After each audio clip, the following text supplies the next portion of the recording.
जिस राजा शरण को भगवान होना है अगली 24 में, अगला जन्म धारण करके भी कंकर होना है, उस राजा शरण का बेटा कुण 3 टाइम हंटर मारता। क्यों? क्या गलती हो गई थी? कैसे वो बेटा दुश्मन बन के घर में आया? राजा शरण राजा के रूप में उन्होंने ऐलान करा दिया कि मुनियों के आहार केवल महल में होंगे और कहीं आहार नहीं होंगे नगर में कोई चौका डाल। मुनिराज आहार को आए, पहले दिन उनके यहाँ विप्लव हो गया, जोर से प्रजा चलाने लगी, अंतराय जान के मुनिराज लौट गए। अगले दिन हाथी विदा किया, अंतराय जान के मुनिराज लौट गए। तीसरे दिन भी ऐसी घटना घटी, उनके अंतराय आ गए। पब्लिक कहती है धिक्कार है ऐसे राजा को, न तो खुद आहार करा पा रहा है और प्रजा को आहार देने से रोक रहा है।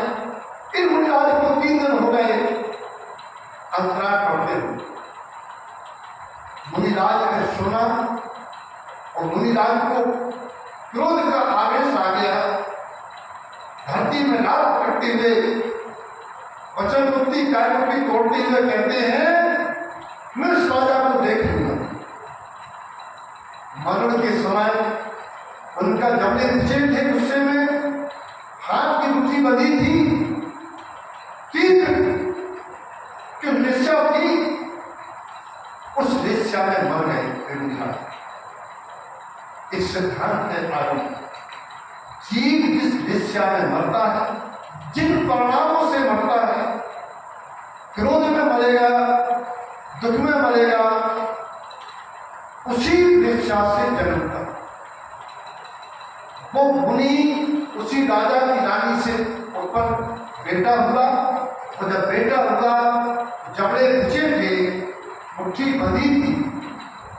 पूछा नृत्य ज्ञानियों से, ऐसा बेटा कैसा जिसकी मुट्ठी बंधी है, जबड़े बचे हैं? निमित्त ज्ञानी ने कहा ये तुम्हारा बेटा तुम्हारा शत्रु है, तुमसे बदला लेने को आया है। जब सुना, पति के मुंह में पत्नी ने कह दिया इसको बहा दो, नदी में बहा दिया। मारने वाले से बचाने वाला बड़ा कहा जाता है। उसकी आयु कर्म थी, लोगों ने कर लिया, बच गया। और पता चला कहाँ का है, क्या है, घर भेजा गया। अब तो उसको पता चला कि मेरे पिता ने उसको बहा दिया, मेरे को मार डालना चाहते थे। अब चूंकि संस्कार कर्म पहले का सब था, निमित्त बन गया वर्तमान में घटना, उसके अंदर राजा के प्रति द्वेष का भाव हुआ। इधर उसको लड़के को एकदम उंगली में सेप्टिक हो गया। डॉक्टर वैद्यों ने कहा कि उंगली अगर कोई मुंह में दबाए तो मुंह में ऐसे रसायन होते हैं, अगर खून अपनी उंगली चिर जाए, खून निकलने लगे, जीभ पे रख लो, खून निकलना बंद हो जाता। उसको कहा इसकी उंगली मुंह में डालोगे और तुम अंदर नहीं जाने दोगे, हवा चूस लोगे, बाहर फेंक दोगे तो तुम फंस जाओगे और लड़का का सेप्टिक ठीक हो जाएगा। खून की उंगली राजा शरण ने चूस के बाद सेप्टिक दूर किया।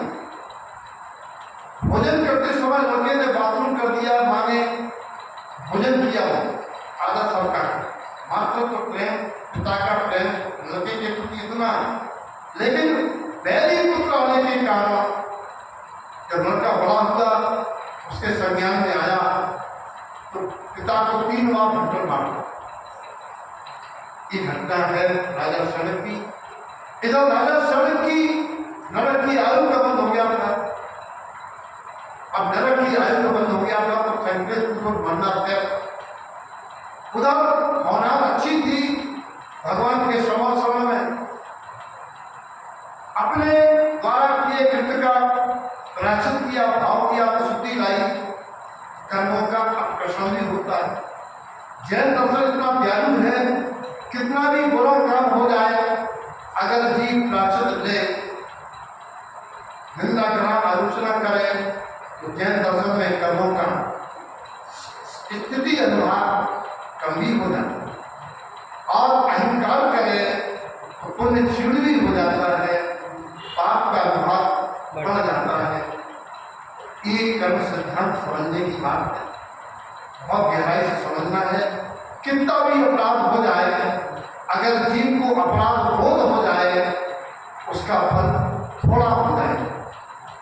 राजा सड़क की 7वें नरक की आयु का बंध, राजा सड़क के भाव शुद्धि प्रायश्चित से आप पढ़ते हैं, पहले नरक के पहले पात्रे में नहीं। लेकिन नरक जाना क्या था?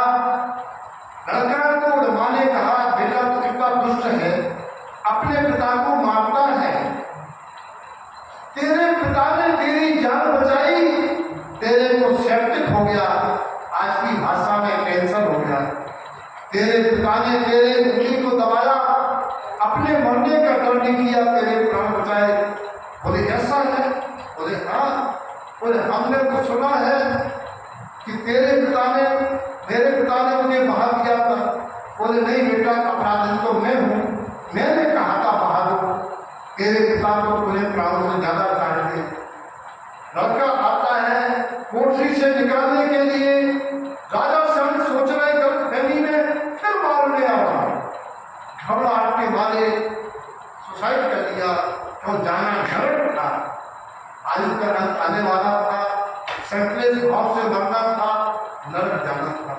ऐसे कर्मों की गति है, किस प्रकार से जी बांधता है, किस प्रकार से उदय में आके कैसी घटनाएं होती हैं। इसलिए जीवन में सीखना चाहिए, हमें किसी को जानबूझ के दुश्मन नहीं बनाना। पता नहीं किसकी आवाज आग निकल जाए, कौन कैसी गांठ बांध ले, कौन कैसा निदान बांध ले, अपना जीवन और समझ के चलने का और दुर्लभ स्वभाव बना। ये कहानी और एक दृष्टांत के माध्यम से अपने जीवन को निर्माण करना, एक नहीं अनेक मुनियों का।